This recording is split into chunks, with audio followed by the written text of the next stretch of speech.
Hello everyone. Before we start, hit that like button and subscribe.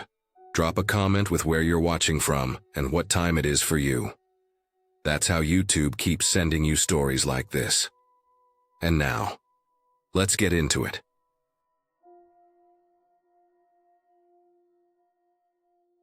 I got home late that night, later than I usually ever do. It had been a long day at work, and then traffic kept me crawling until well after 11. By the time I pulled into my street, most of the neighborhood was dark. Porch lights here and there, a flicker of a TV through a curtain, but otherwise it had that quiet shutdown feeling that comes when most people are already in bed. I was tired, just wanting to get inside, eat something small, and crash.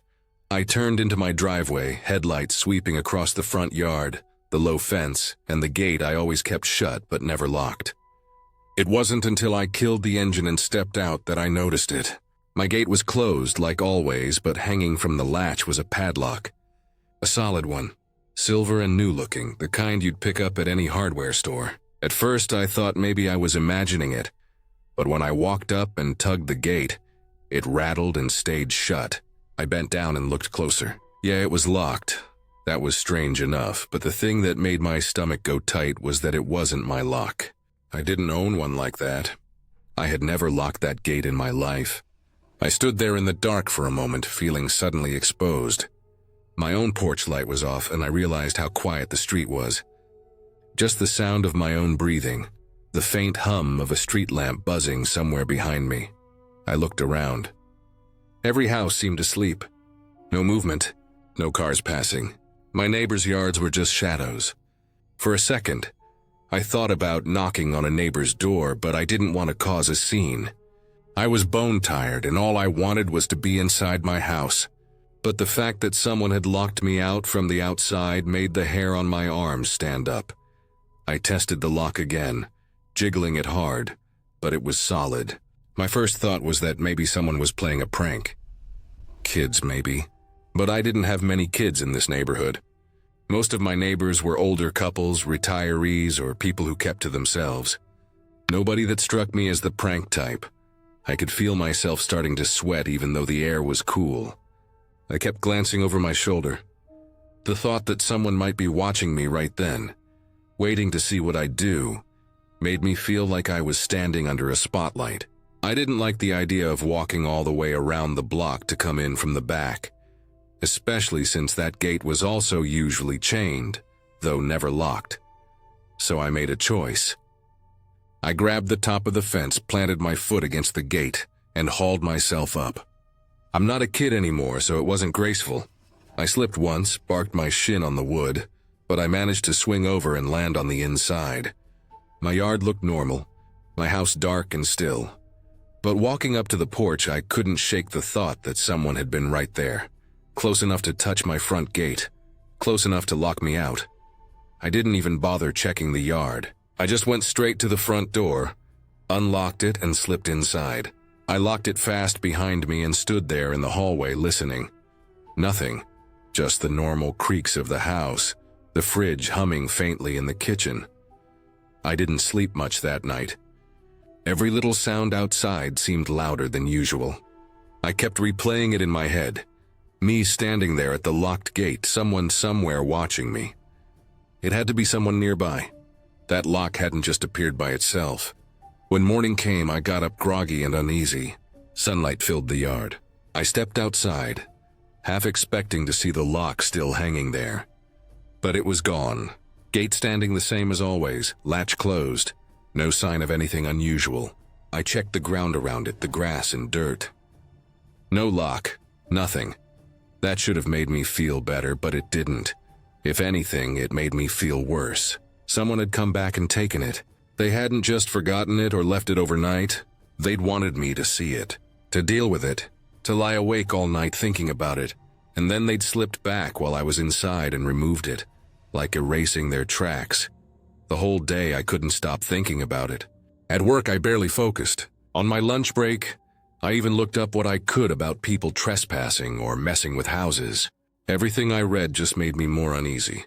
Stories about burglars testing houses, stalkers doing weird things to unsettle people. It felt too deliberate to just shrug off. That night when I came home, I walked straight to the gate and checked it again. Normal, no lock. I told myself maybe it had been some random mistake. Maybe someone lost a lock and a kid hung it there. Maybe, but my gut didn't believe it. Over the next week, I started noticing other things. Small, almost nothing by themselves, but stacked together they added weight. Twice, my garbage bins were pulled out to the curb on the wrong day. Once my porch light bulb was twisted just enough to burn out. I'd screw in a new one, and 2 nights later it was dead again. My side gate, which I never touched, was swung open one morning when I went out to water the plants. I tried to tell myself I was imagining patterns, but it didn't feel random. It felt like someone close by, someone with too much time, was watching me. Waiting for me to notice, I started watching back. At night, I'd turn off the lights inside and peek through the blinds. Across the street, my neighbor's windows glowed faintly blue with TV light. The house next door, though, stayed dark most nights. That house had been empty for months, or so I thought. The family that lived there had moved out, and the place had a for sale sign for a while. Then it came down, but nobody ever seemed to move in. But twice I thought I saw movement inside, a shadow slipping across a window. Another time, the faint flicker of a flashlight beam cutting across a wall. I stared so long my eyes hurt, but the house went dark again. The more I thought about it, the more it made sense.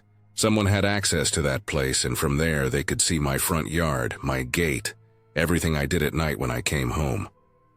One evening just after sundown, I decided to test it. I walked out to the front yard and made a show of checking the gate, rattling it, staring at it like I was upset. Then I stepped back inside, but instead of turning on the lights, I went to the back of the house, crept upstairs, and peeked out from a window facing the empty neighbor's place. For a long time, nothing. Then I saw it, a faint glint in the dark, like light catching on glass. Binoculars, someone was up there watching. That was enough to set my nerves on fire. It wasn't a prank. It wasn't random. Someone was paying attention, tracking me, waiting. I didn't sleep at all that night. The next morning when I left for work, I walked past that house slow, pretending to check my phone. Up close, I noticed small things I hadn't before. A curtain that had been pushed slightly aside. Muddy footprints near the side path. A cigarette butt in the grass, fresh enough it hadn't even gotten rained on. Someone was in there, living in a supposedly empty house. I thought about calling the cops, but what would I say? That someone padlocked my gate once and might be squatting next door? It sounded thin, and if they came out and searched and found nothing, then whoever was in there would know I'd called. So I did what I thought was smarter. I changed the locks on my doors. I bought a motion sensor light and installed it out front. I even set up a cheap camera on the porch that recorded to my phone. I figured if they tried something again, I'd catch them. For a while, it worked. No lock, no bins moved, no lights messed with. Weeks went by and I started to relax. Maybe whoever it was had gotten bored. Moved on. Then one night, just after midnight, my phone buzzed. Motion alert. I sat up in bed, heart pounding, and opened the camera feed. There it was, the gate, and someone standing just outside it. Tall, still, face hidden under a hood. Just standing there, staring at the house. I didn't move. Didn't breathe. I watched as they reached into their pocket, pulled something out, and leaned toward the gate. I thought it would be another lock, but instead they just rested their hand on the latch, holding it there for a long moment. Then slowly they looked straight up at the camera. The hood tilted back just enough that I could see part of a face. My stomach dropped. It was the neighbor from 2 houses down, the one I'd barely spoken to in years of living here. Quiet guy, kept to himself, but always seemed to be home. He stood there a few seconds longer, then turned and walked away, disappearing into the shadows. The next morning, I saved the footage, backed it up, and called the police. This time I had proof. They came. They checked the empty house, and sure enough, he'd been using it. Sleeping bag in one room, food wrappers, even a pair of binoculars on the windowsill facing directly at my yard. They took him in, and just like that, the strange thing stopped. It's been months now, and life feels normal again. But every night when I come home late, I still feel that old tightness in my chest walking past the gate. I can't shake the memory of that first night, standing there in the dark, locked out of my own yard while someone nearby watched. I keep the footage saved on a drive just in case. Because even though he's gone, I can't help but think about how long he'd been there, watching, before he ever made himself known. And I wonder if one padlock on my gate was only the beginning of what he had planned.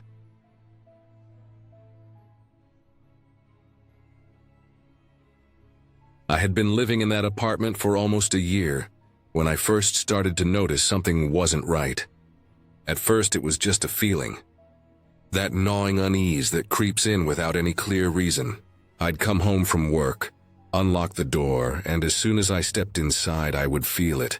The air seemed heavier, like someone had just been there before me.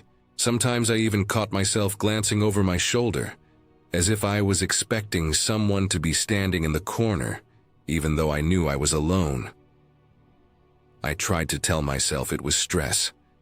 My job had been rough, and living alone in that place probably made me overthink things.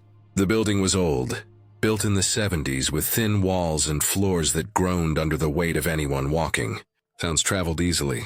Neighbors slamming doors or stomping down the hall could sound like they were right in my living room. But even with all that in mind, the feeling wouldn't leave. It was strongest at night. I'd be lying in bed trying to fall asleep, and I'd swear I could hear faint sounds outside my door. Not the regular shuffle of a neighbor heading home, but slower, more deliberate. Like someone standing there too long, shifting their weight, not going anywhere. I never worked up the nerve to check. I just pulled the blankets higher, told myself I was imagining it, and waited for it to stop. Weeks passed like that. I brushed it off during the day, but it always came back when the apartment got quiet. One morning, though, everything changed. I had gotten up early on a weekend, sunlight flooding in through the living room window, cutting across the floor. As I walked toward the door to grab the mail that had been slipped under, I noticed something strange. The light hit the front door in just the right way, and around the peephole I saw tiny markings. At first, I thought it was just scratches from years of people fumbling with keys. But when I leaned closer, I realized they weren't scratches at all. They were holes. Small, deliberate drill holes surrounding the peephole, perfectly spaced like someone had taken their time with them. My stomach dropped. I leaned in closer, heart hammering in my chest. That's when I saw that the brass plate around the peephole, the one that had been there when I moved in, was gone. In its place was a different lens, shinier, newer. I froze, staring at it. My mind raced. Peepholes are supposed to be one way. You look out, but no one can look in. But I'd heard of two-way lenses before. The kind you could buy online designed for surveillance. I pressed my eye against it, looking out into the hallway.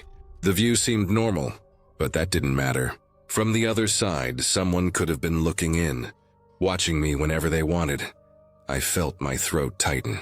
My first thought was, who did this? Who would go out of their way to remove a peephole and replace it? It had to be someone with access to the hallway, someone who lived here.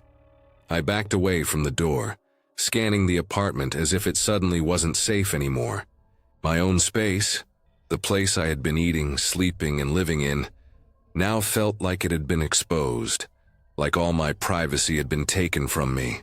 I thought about the moments I'd walked around half-dressed, the times I had sat on the couch zoning out in front of the TV, even the times I'd cried quietly after long days. The thought that someone might have been watching all of that made me sick. I didn't go to the building manager right away. I wanted to, but fear kept me frozen. If someone had gone to the trouble of doing this, they might know I'd notice eventually. If I raised a fuss, it might make things worse. I kept telling myself I needed proof before I said anything. That night, I taped a piece of paper over the peephole from the inside. It gave me a small sense of control, but it didn't ease the tension. I barely slept, jumping at every sound in the hallway. The next morning, I checked. The paper was still there, unmoved. But when I left for work and came back later that evening, the tape was peeled off, and the paper was on the floor. I stood in the doorway staring at it, trying to breathe. Someone had come by while I was gone and made sure they still had their view inside. I didn't step inside right away. I just stood there, keys in my hand, listening. The hallway was empty, but I couldn't shake the idea that someone could be watching me right then, from one of the other doors, just out of sight. Finally, I forced myself in, shut the door, and locked it. My hands were shaking as I put a chair under the handle. The next few days were hell. I didn't feel safe in my own place anymore. Every creak in the hallway felt like it was aimed at me. I noticed how one neighbor in particular, the guy who lived across from me, always seemed to be in the hall whenever I left or came home. He was quiet, pale, middle-aged, and I had never spoken more than a nod to him. But the way he lingered, the way his eyes flicked toward my door every time, made my skin crawl. One evening, when I was coming back with groceries, I saw something that sealed it for me. I was fumbling with the bags and the door swung shut before I could block it open. As I turned to unlock it, I caught sight of him. He was standing in his doorway across the hall, just barely cracked open, his eye visible through the gap, watching me. When he realized I saw him, the door clicked shut without a word. That night, I made my decision. I wasn't staying. I called off work the next morning and started packing. I didn't care about the deposit, didn't care about the hassle. I just wanted out. As I boxed up my things, I kept glancing at the door, half expecting it to rattle or burst open. When the movers came 2 days later, I felt a rush of relief just having other people in the apartment.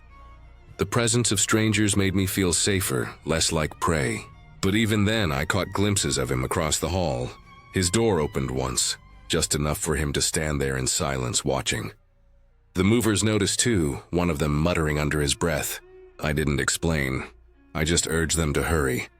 By the time the last box was in the truck, my nerves were shredded. I walked through the apartment one final time, the empty rooms echoing. When I reached the front door, I paused and looked back. That peephole stared at me, a tiny black circle that had stolen weeks of my peace. I yanked the door open and stepped out, refusing to glance at the neighbor's unit. But as I locked it for the last time, I heard something. A soft click. I turned my head slightly, and there it was. The door across the hall cracked open again, just enough for an eye to peek through. This time I didn't freeze. I just walked away, heart pounding, never looking back. Later, after I had moved into my new place across town, I did some research out of curiosity. I found out that two-way peephole lenses are sold cheaply online, marketed as reversible viewers. People use them for security, or for the exact opposite. I thought back to those nights when I felt watched, when I felt uneasy for no clear reason. I realized then that it hadn't just been paranoia. Someone really had been there, staring in, feeding off the idea that I didn't know. I never went back to that building. I didn't complain to management, didn't call the police. I didn't want to risk drawing more attention to myself. Whoever had done it, whoever had been watching, I left them behind with those walls. But to this day, whenever I walk past my front door in the new apartment, I check the peephole closely. I run my fingers around the edges, making sure it's still the same. I'll never ignore that feeling again. Because sometimes when your gut tells you something is wrong, it's because someone is right there on the other side, staring in.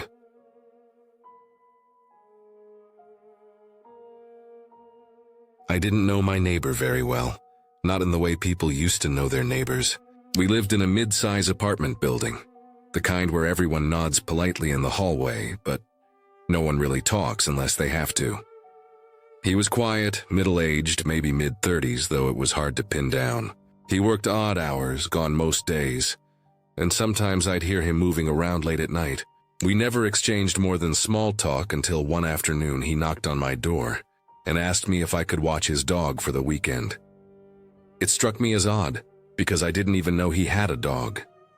I'd never heard barking through the walls, never seen him walking one around the block, but he seemed polite enough, and I didn't have plans that weekend.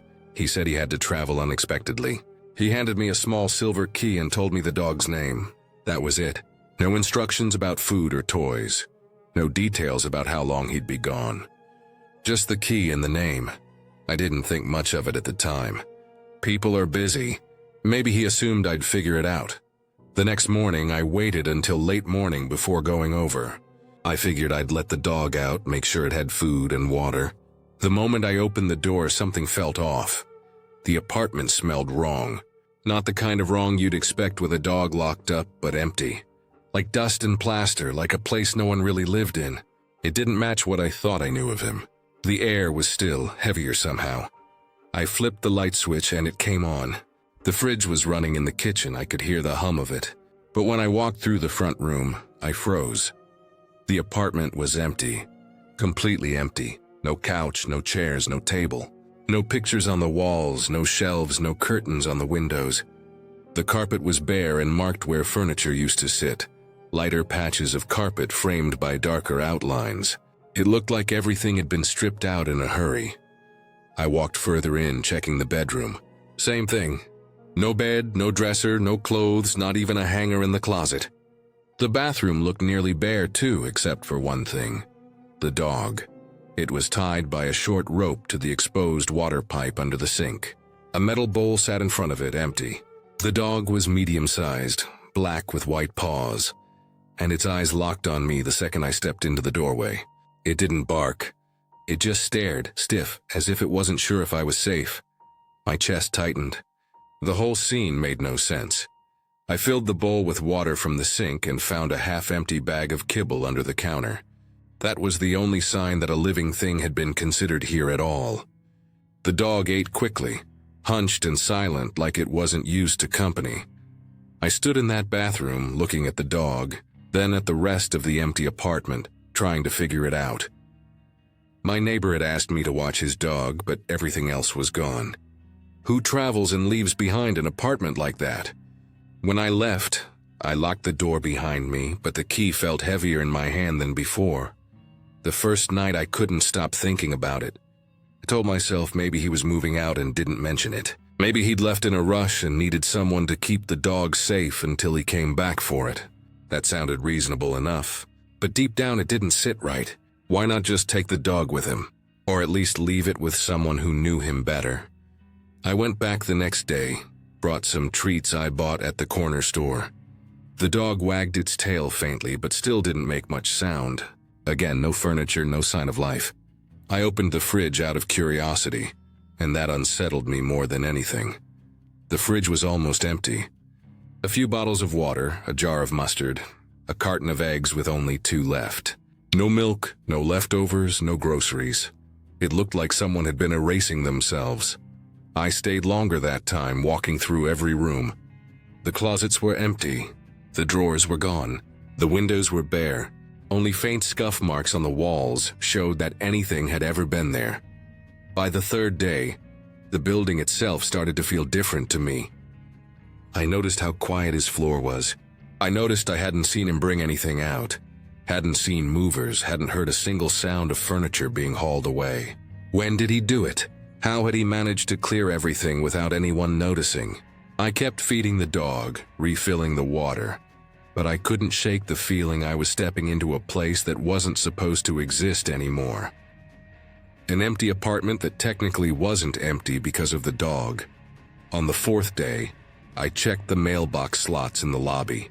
His was crammed full of unopened envelopes, some stamped with final notice warnings. I glanced at them, then walked away quickly, feeling like I had crossed into something I shouldn't have. By the end of the week, no word from him. My nerves were stretched thin. I knocked on his door before unlocking it, half hoping he'd be back. But nothing. Same hollow air, same stripped rooms, same silent dog tied to the pipe. That night, lying in my own bed, I thought about calling the landlord or the police. But what would I even say? My neighbor asked me to watch his dog, but he disappeared and took everything with him. Maybe he was in trouble. Maybe he didn't want to be found. Still, there was something wrong about the way he left that dog. Something deliberate. Another few days passed. The dog seemed calmer with me, but the leash around its neck rubbed raw spots into its fur. I finally untied it, afraid it might try to bolt, but it only followed me around the empty rooms, clicking its nails against the floor. When I sat down against the wall, it laid near me, head on its paws. That was when it really sank in. This man hadn't just gone on a trip. He had abandoned everything except for the dog. And he had made sure someone else would walk into the apartment to find it. Me, why me? I didn't sleep much after that. I thought about every time we'd passed in the hall, every short nod or half smile. Did he plan it from the beginning? Did he pick me because I seemed quiet, like I wouldn't ask questions? The more I thought about it, the more I realized how little I knew about him at all.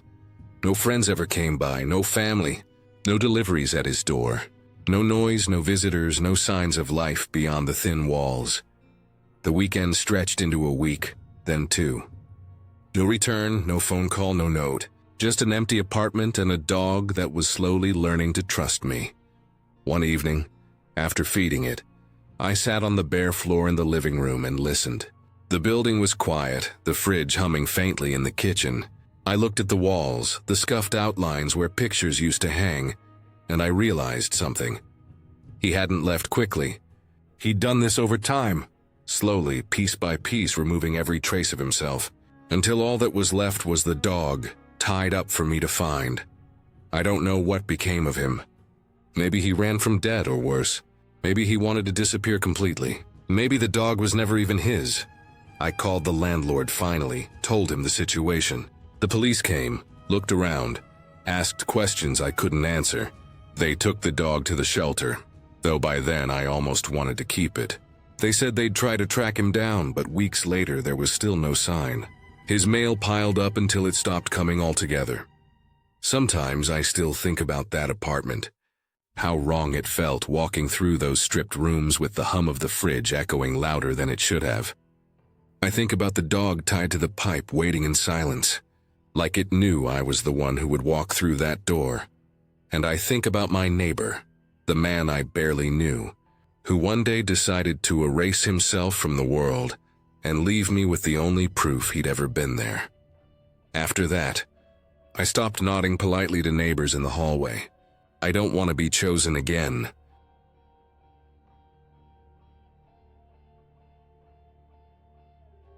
I first noticed it on a Tuesday night. I had been up late, sitting on the couch scrolling on my phone, the TV playing low in the background. It was quiet in the building that time of night, the kind of still silence that only old apartment complexes get, when you can hear the pipes clicking and the occasional elevator door opening far down the hall. My clock on the wall read 2:14 a.m. when I heard it. 2 short knocks on my front door. Not pounding, not tapping, but 2 firm, quick knocks. I froze, my phone still in my hand. Nobody ever came by at that hour, and the sound of it cut through the quiet in a way that felt wrong. I waited a few seconds before standing up. Didn't say anything, didn't ask who it was. I just walked over and leaned toward the peephole. Nobody. The hallway outside was empty, lit only by the dull yellow glow of the overhead lights. I stood there for a while, watching. The old carpet stretched both ways, and the metal doors all looked the same, lined up in perfect rows. Nothing moved. Eventually I told myself it must have been something else. A sound carrying through the pipes, maybe someone knocking on another door and the noise bouncing. I went back to my couch, tried to let it go. But a part of me stayed tense until I finally went to bed around 4. The next night, same thing. I had been asleep this time. The sound woke me, sharp and clear, and I sat up in bed with my heart racing. I looked at the clock. 2:14 a.m. exactly. I got up, walked barefoot across the cold floor, and peered through the peephole again. Same as before. Empty hallway. Not a sound but the faint hum of the light outside. It kept happening. Every night at the same exact time. 2 knocks. No more, no less. Always 2:14 a.m. I tried different things. I stayed in the living room, sitting close to the door, thinking maybe I'd catch whoever it was. But each time I looked out, nothing.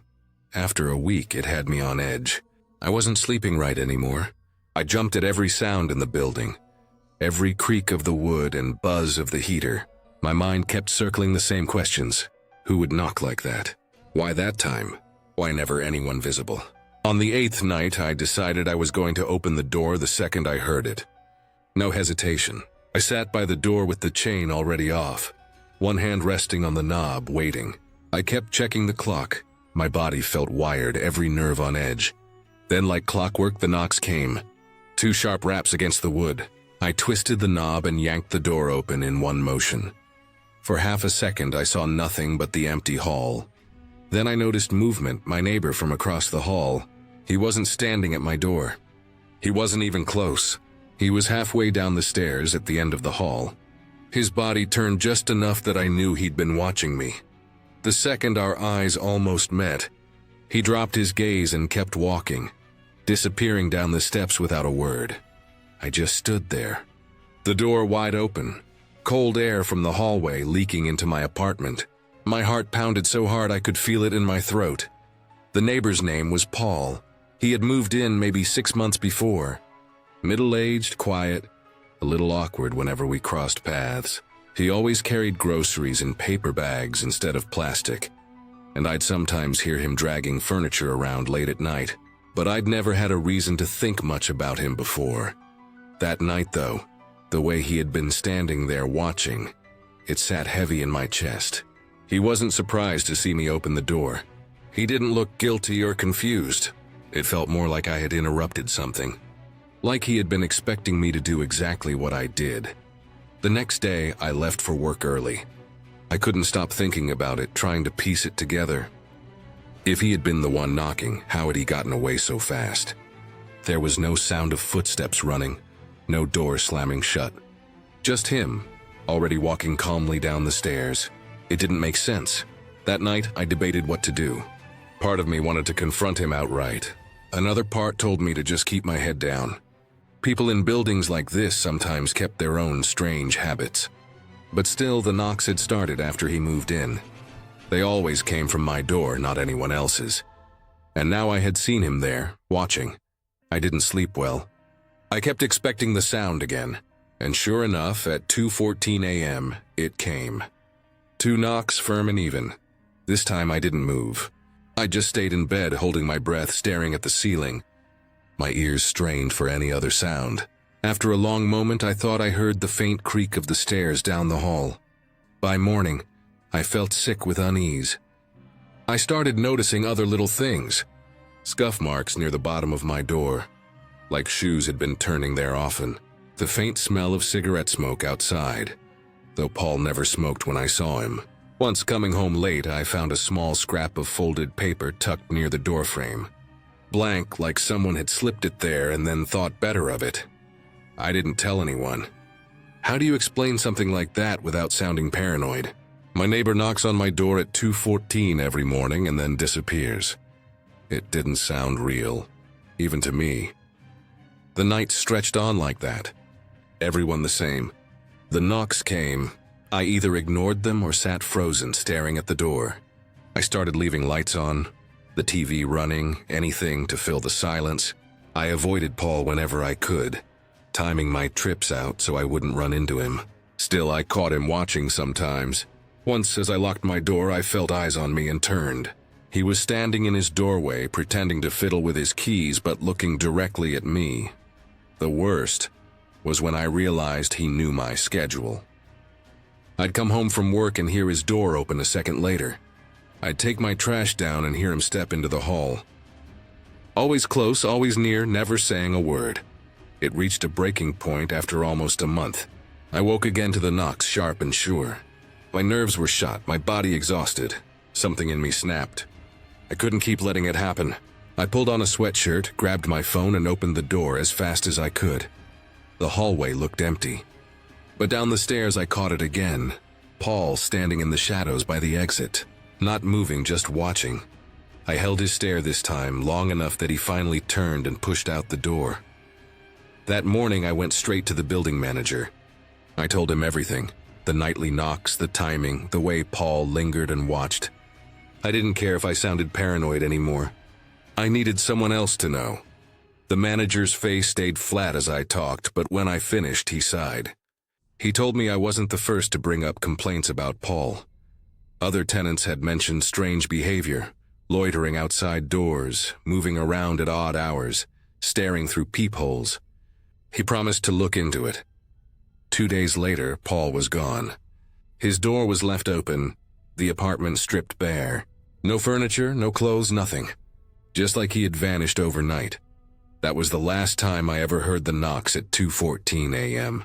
But for weeks after, I'd wake up on my own at that exact time, heart pounding, waiting for the sound that never came. And when I left for work in the mornings, I always felt a tightness in my chest walking past his empty apartment. The door closed now, the number plate dull under the hallway lights, because even though he was gone, I couldn't shake the thought that he had chosen me, that for some reason in this whole building, he had stood outside my door every night at the same time, waiting for me to open it. And the part that still keeps me awake sometimes is knowing I don't have an answer for why.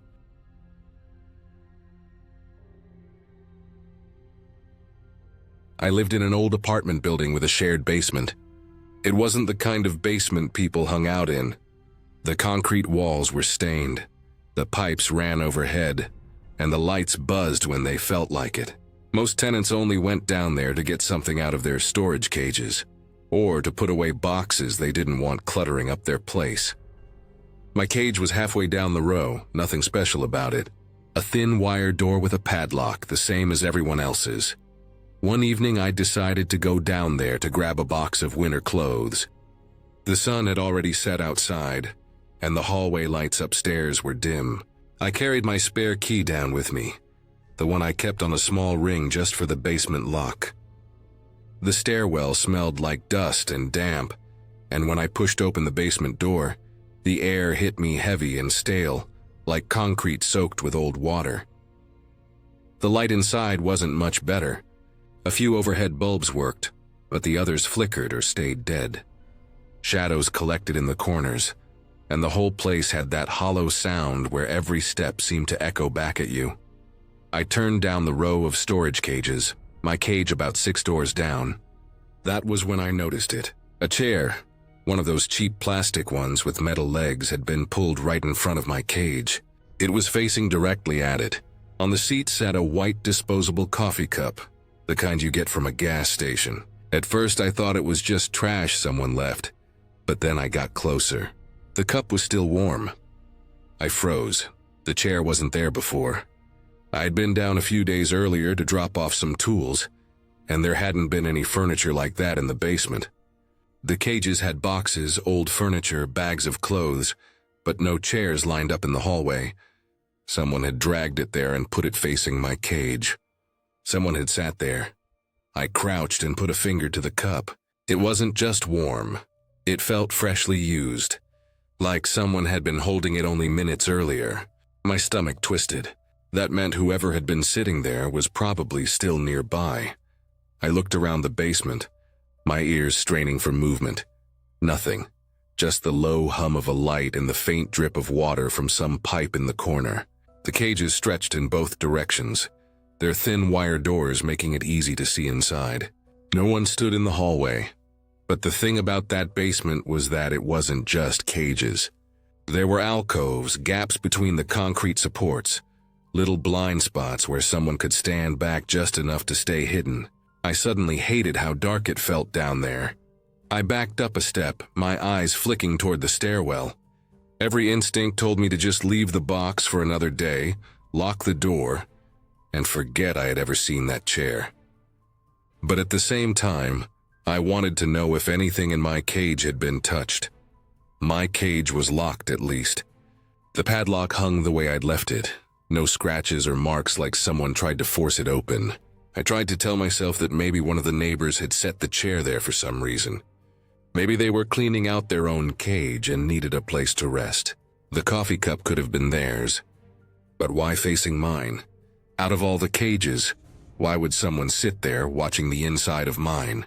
I forced myself to unlock the padlock, the sound of the metal snapping open echoing far too loud in that quiet basement. My hand was sweating as I swung the wire door open. The boxes inside looked untouched. My old lamp, the stack of books, the tool chest, all in the same places I remembered.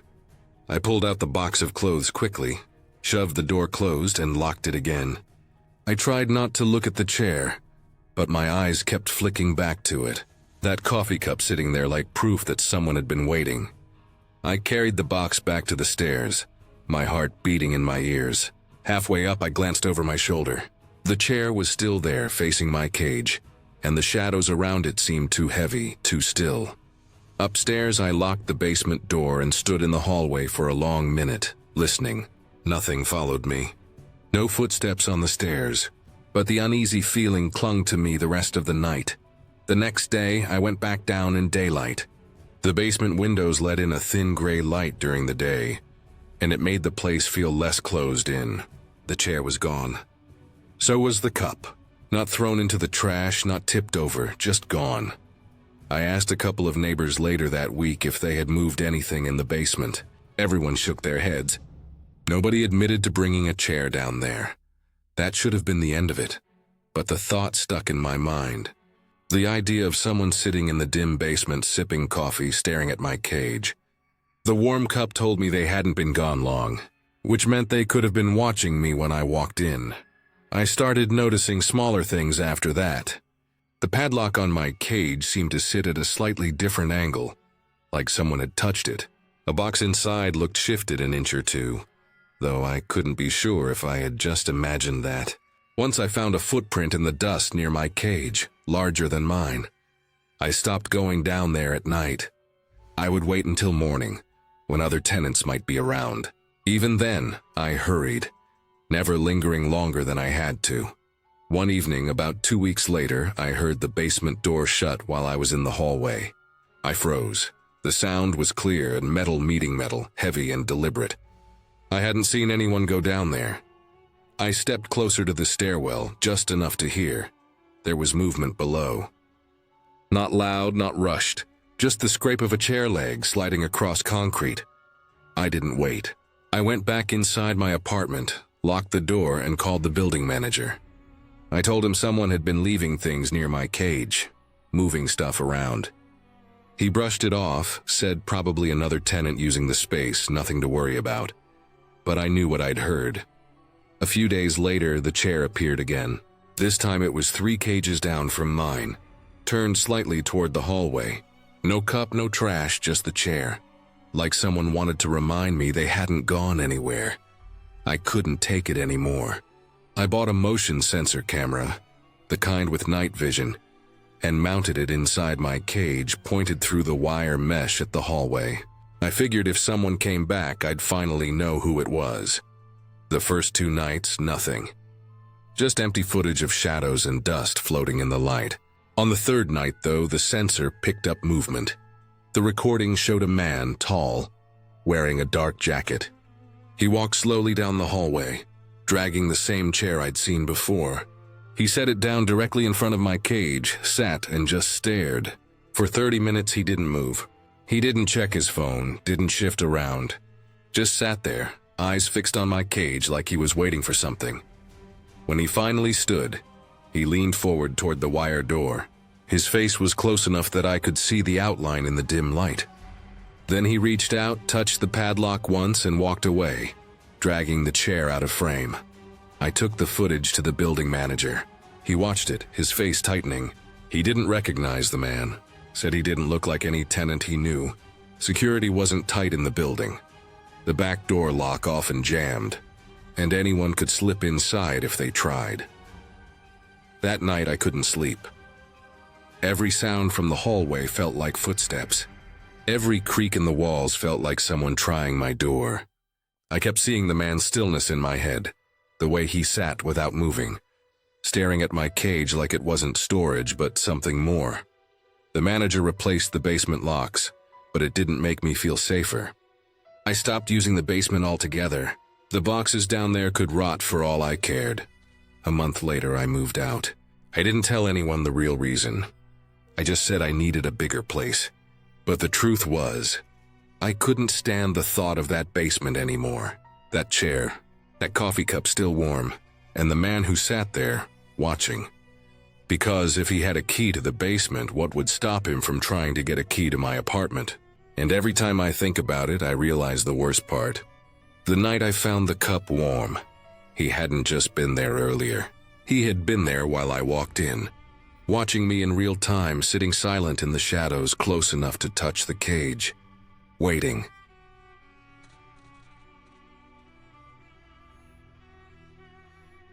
I don't remember the exact night it started, only that it was late, and the kind of quiet that makes you notice your own breathing.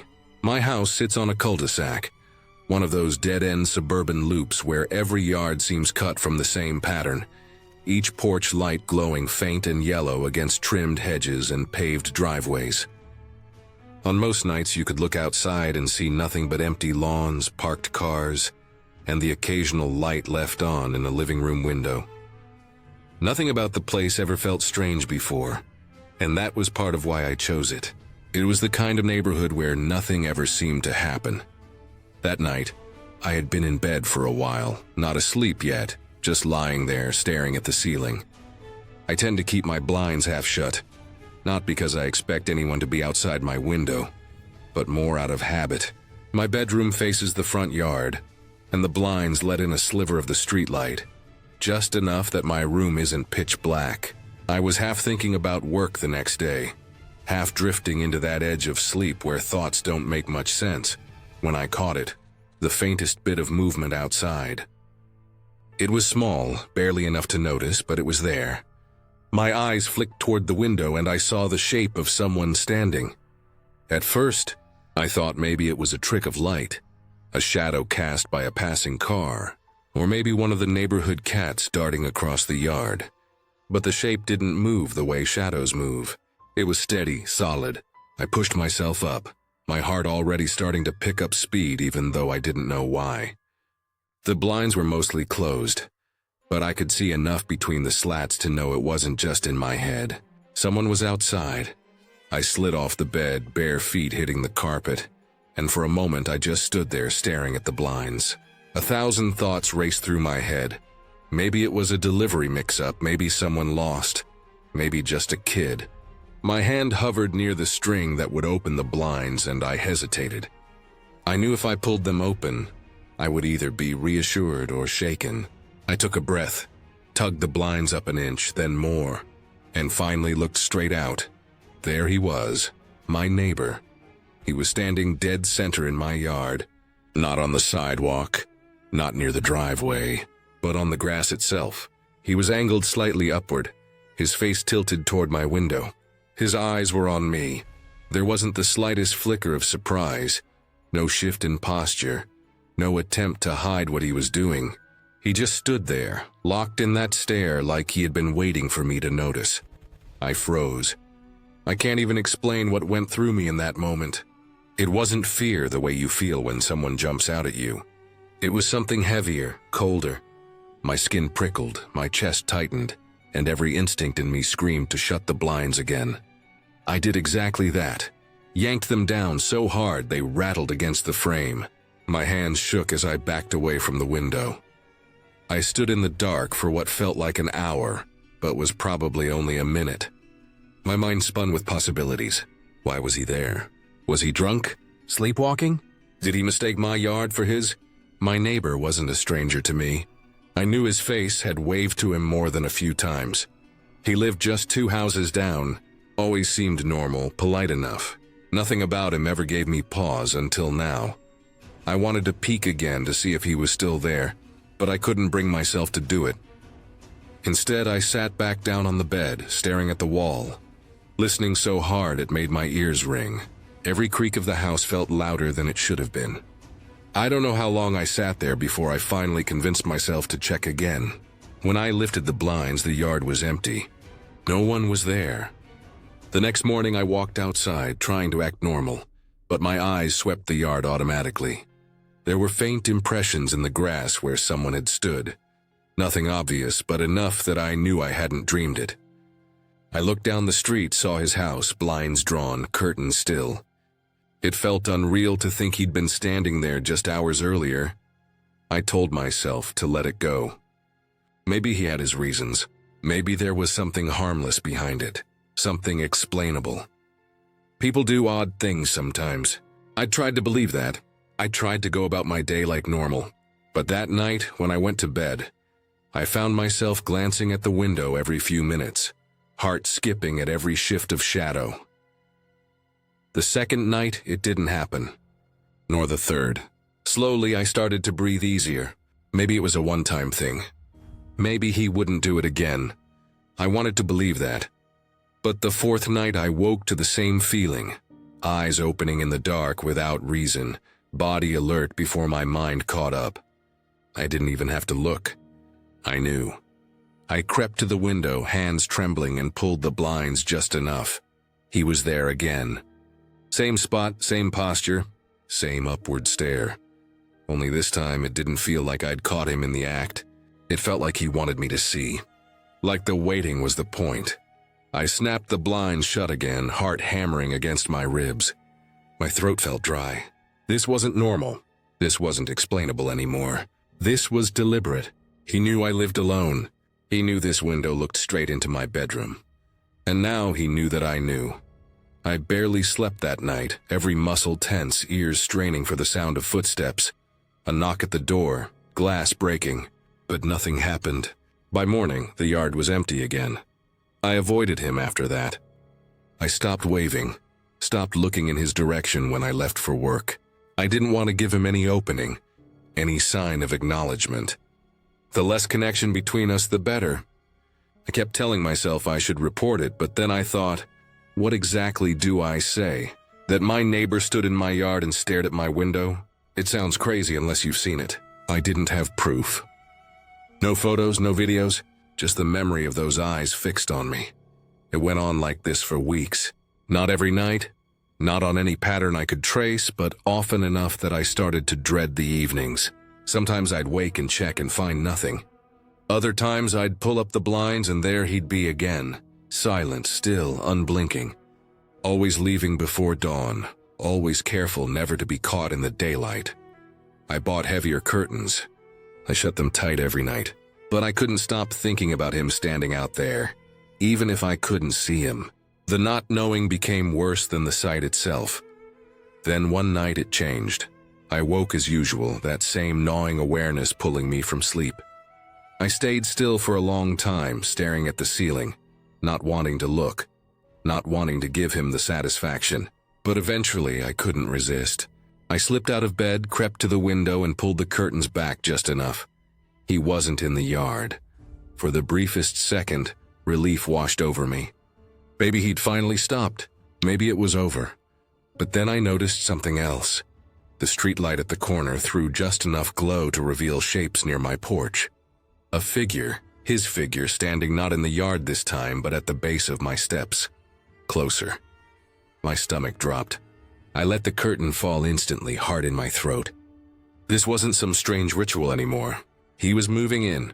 I didn't sleep again that night. I sat awake, every sense sharp, waiting for the sound of footsteps on the porch, the doorknob rattling, glass shattering.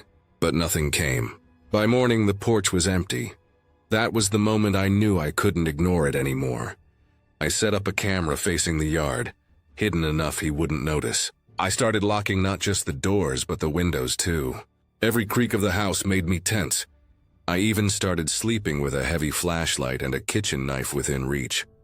Just in case, the footage didn't lie.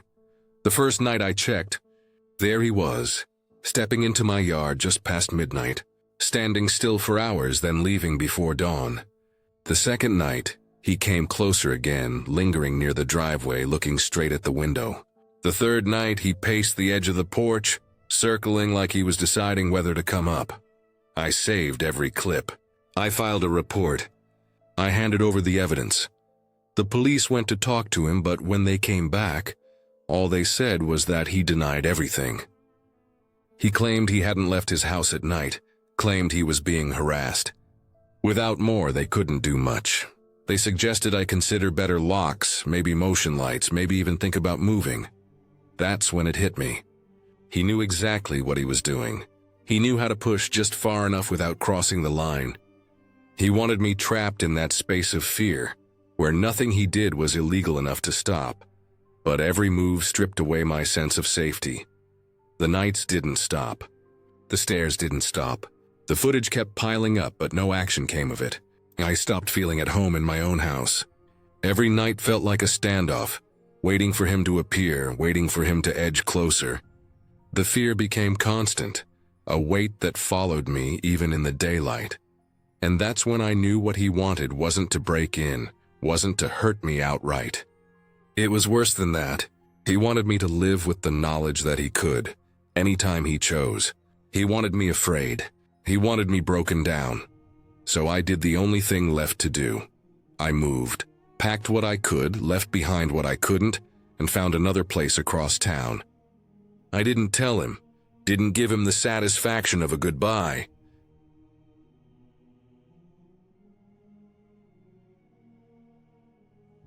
I was taking out my garbage late in the evening, the way I usually did when the house got too quiet and I needed a reason to step outside. My street wasn't loud at night, but there was always some movement. Neighbors closing blinds, car doors slamming, the faint hum of televisions through walls. The air was cool, and the streetlights painted everything in a dull orange haze. I carried the heavy bag down the driveway, the plastic pulling at my hand. When I reached the bins near the curb, I noticed something strange. Next to my neighbor's bin, not in it but resting against the side, was a black trash bag. It was big, tied at the top, bulging in places as if stuffed full of something heavy. At first I thought nothing of it.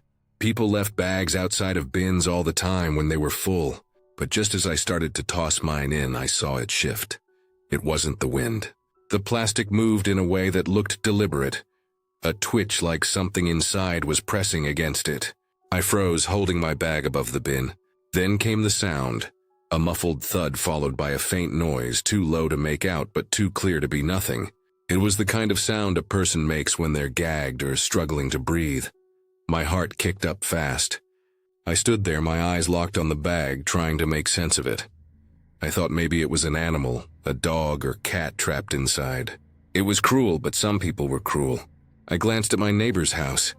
The curtains were drawn, the porch light off, the place looking quiet as usual. He wasn't the kind of person who talked much, just gave nods when passing. His yard was always tidy, his trash always neat. That made the bag look even more out of place. I set my own garbage into the bin and backed away, my head buzzing with what I'd just seen. I thought about going over, untying it, but fear held me back. I told myself I'd circle back after a few minutes, maybe with gloves, maybe with my phone ready in case I needed to call someone. I went back inside, the sound of my own heartbeat pounding in my ears. I washed my hands at the sink, staring out the kitchen window toward the street. My mind kept running through what it could be. Trapped pet, a sick prank, something darker. 5 minutes felt like half an hour before I finally worked up the nerve to step outside again. The street was just as quiet, the glow of the lights making the asphalt shine in patches. I walked quickly down my driveway, eyes already fixed on where the bag had been. My stomach sank. It was gone. Not tipped over, not ripped open, gone. The space next to the bin was empty, not even a scrap of black plastic left behind. My neighbor's bin sat there like nothing had been different at all. I stood there in the cool night air, staring at the blank spot of sidewalk as if I'd imagined everything. But I knew I hadn't. I knew what I'd seen. The first thing I did was look up and down the street. Nothing. No one walking, no cars passing. Every house looked sealed off, blinds down, porch lights out. I stepped closer to the bin, squatted down, even shined the flashlight from my phone around. Nothing. Not a drag mark, not a ripped piece of plastic. As if it had vanished. I tried to shake it off. I told myself maybe my neighbor had come out while I was inside and taken it back, maybe loaded it into his garage. That thought didn't calm me, it made me feel worse. Why would someone bring a bag back inside after it was already at the curb? The next day, I found myself watching his house more than usual. His blinds stayed closed. His car was parked in the driveway, but I didn't see him come or go. I told myself to let it go, but my brain wouldn't stop replaying the shifting plastic, the muffled sound. I barely slept that night, waking up every time I thought I heard something outside. On the third night, I was up late at my desk working on the computer. Around midnight, I got up for water and glanced out the front window. My neighbor was outside. He stood by his bin again, the same spot as before. He wasn't carrying garbage, though. He was just standing there facing the street. In his hand, he held something that looked like a long black bag, folded over itself. He kept shifting it on his shoulder like it was heavier than it should have been. I ducked back from the window, pulse racing. After a few seconds, I risked another look. He walked slowly down the street, not toward another house, but straight down the block toward the woods at the far end where the pavement ended. He didn't look around, didn't hesitate, just carried the bag into the shadows until he was gone. I didn't sleep after that. My thoughts twisted into every possible explanation. But the most obvious one was also the one I didn't want to admit. That wasn't trash. The next morning, curiosity got the better of me. I walked down to where the street ended. There was a narrow trail that cut into the trees, a place kids sometimes went to smoke or hang out. I followed it a little way, scanning the ground. About 10 yards in, I saw it. Scrapes in the dirt. A groove where something heavy had been dragged. I crouched down, running my hand over the disturbed earth. It led deeper in. I didn't follow it. My stomach was tight, my skin prickling with every step I'd already taken. That night, I thought about calling the police. But what would I say? That I saw a trash bag move and then it disappeared? That I watched my neighbor carry a heavy bag into the woods? It sounded flimsy. Worse, if I was wrong, I'd look insane. The problem was, I couldn't unsee it. I couldn't shake the feeling of being caught in something. Days passed, and I noticed little things about my neighbor that I hadn't before. He left at odd hours, sometimes in the middle of the night, sometimes just before dawn. His blinds stayed drawn all day, even when the sun was bright. Once I saw him washing down his driveway with a hose, scrubbing at the concrete long after it was already clean. A week later, it happened again. I was lying in bed when I heard the sound of a bin lid clattering shut. I got up, heart hammering, and peeked out through the blinds. There it was, another black bag, this time placed behind his bin instead of beside it. It was big, tied the same way, bulging in odd places. I stood there, frozen, torn between going outside and staying put. Then it shifted. Just a twitch, but enough to send a shock through me. I backed away from the window, breath shallow. When I looked again a few minutes later, he was out there. No hesitation this time. He lifted the bag, struggled with its weight, and slung it into the trunk of his car. He drove off without turning on his headlights until he was halfway down the block. I couldn't sleep after that. I couldn't stop thinking about the sound I'd heard, the way the bag had moved, and the worst part was knowing that whatever was inside, it wasn't there anymore. It was gone, taken somewhere I couldn't see. The next morning, I made myself walk to the woods again.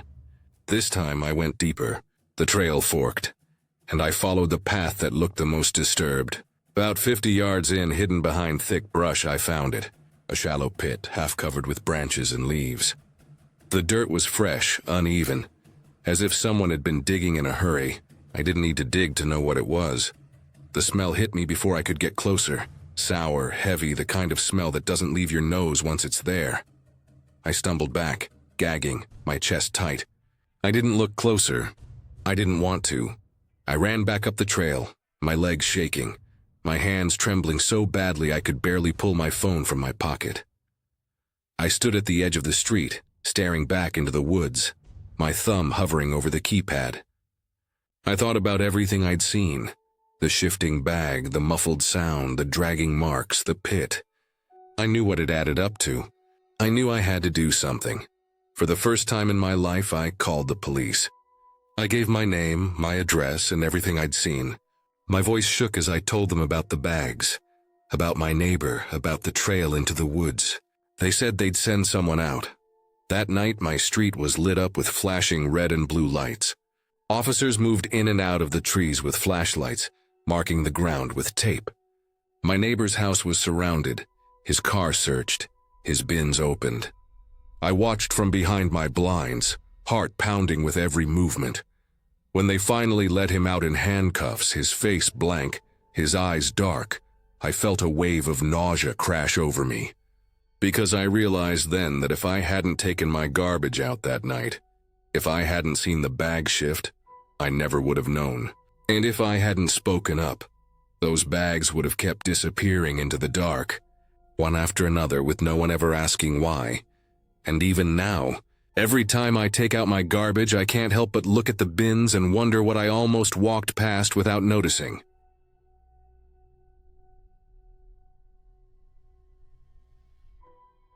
I always thought I was careful about locking up. Every night before bed, I would check the front door twice, sometimes 3 times, just out of habit. I would set the chain, make sure the deadbolt was turned, then check the windows. I lived alone, and though the building wasn't in a bad part of town, I still liked to know I had done everything I could to keep things secure. It was the kind of old apartment complex where the walls carried noise and the doors were thin, but I had never had trouble before. I minded my business, worked my job, came home, and lived quietly. That's why when I woke up one morning and walked into my kitchen, I froze. The first thing I noticed was the TV remote. I always kept it on the coffee table, always. But that morning it was placed neatly on the kitchen counter, centered, like someone had set it down carefully. At first I told myself maybe I had absent-mindedly carried it with me the night before. But I knew my habits. I knew myself. I wouldn't have left it there. I brushed it off, though. Tried to focus on getting ready for work. Maybe I was more tired than I realized the night before. Maybe I had carried it while getting water and didn't remember. Later that day when I came back home, I noticed something else. My shoes, which I usually just left near the couch, were lined up perfectly by the door. Both pairs side by side, toes pointed out like someone staging them for a picture. That detail made my stomach turn. I lived alone. I had no reason to move them like that. I stood staring at them for a long while before finally slipping past and pretending not to see. I told myself again that maybe I had done it without thinking, but deep down I knew better. Over the next week, more little things started happening. The dish towel that usually hung on the oven handle would be folded differently. A mug I had left in the sink would be dried and sitting in the cupboard. Nothing big enough to prove anything, but small enough that I couldn't ignore it. It felt deliberate. It felt like someone wanted me to notice. I started to double-check everything before I went to bed. I'd take mental pictures in my head of how the living room looked, where I left my keys, how the rug lay on the floor. Every morning something would be different. Not always big, but always noticeable. One night I set a small piece of paper balanced on the door handle from the inside. If anyone opened the door, it would fall. I woke up and the paper was on the floor. The door was still locked, the chain still in place, but the paper wasn't where I had left it. I sat in silence for a long time staring at it, my chest tight. Someone had been inside. The thought that my apartment wasn't really mine anymore made my skin crawl. I checked the windows again, even though I had already nailed them shut months ago for safety. I checked the locks again. I couldn't figure out how anyone was getting in. I changed the way I lived. I barely slept, staying awake until exhaustion forced me down. Every creak of the building set me on edge. I started leaving lights on, something I had never done before. Still, the changes kept coming. My things weren't mine anymore. My space didn't belong to me. Finally, I went to my landlord. I told him everything, all the strange changes, the way I knew someone was coming in. He looked uncomfortable, like he wanted to wave me off, but I pressed harder. After a moment of silence, he admitted something that made my blood run cold. Years ago, when my neighbor across the hall moved in, he had asked for a spare key just in case. He never thought much about it and had handed one over. He never asked for it back. My neighbor still had it. The weight of that sank in hard. I thought about every time I had left for work, every night I had been asleep, every moment I thought I was alone. I thought about how quiet the changes had been, how careful. My neighbor hadn't stolen anything. He hadn't trashed the place. He just came in, over and over. He moved things just enough for me to know. That was the point. To let me feel it. To know he could do it whenever he wanted. My skin felt tight, like I was wearing something that didn't belong to me. That night I couldn't sit still. Every sound in the hallway made me freeze. I turned my locks again and again, knowing it didn't matter. He had the key. He could walk in any time, whether I was awake or asleep. I dragged a chair under the door handle and wedged it there, even though I knew it wouldn't stop someone determined. I didn't sleep at all. I sat on the couch staring at the door, waiting for the knob to turn. In the morning, I packed a bag. I couldn't stay there, not even another night. I took what I needed, walked out, and didn't look back. When I closed the door behind me, I knew he would see I had left in a rush. Maybe he'd know I had figured it out. Maybe that was what he wanted. I didn't care. I didn't go back. I found another place, far from that building, far from that neighbor. But still, even now, I check my locks 3-4 times a night. I line things up in a certain way before bed. I take mental pictures of every detail in every room, because I learned that once someone has crossed into your home, once someone has made you feel that kind of intrusion, the walls never really keep you safe again.